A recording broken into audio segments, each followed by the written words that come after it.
Hello guys, kain tayo.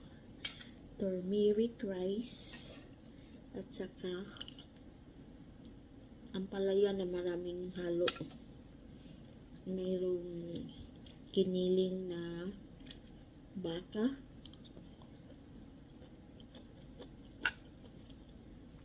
pork belly, hipon at saka itlog.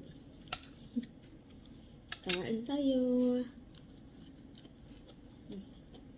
Tapos yung kanin ko, nalagyan ko ng turmeric powder. Kain guys. Gutom. Galing pa ako ng work.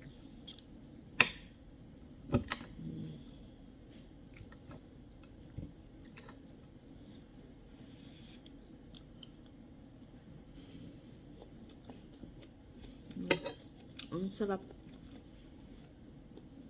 Yung ampalaya ko guys, ano pa to? Galing pa sa aking garden. Nilagay ko sa freezer. Yum yum. Kain tayo.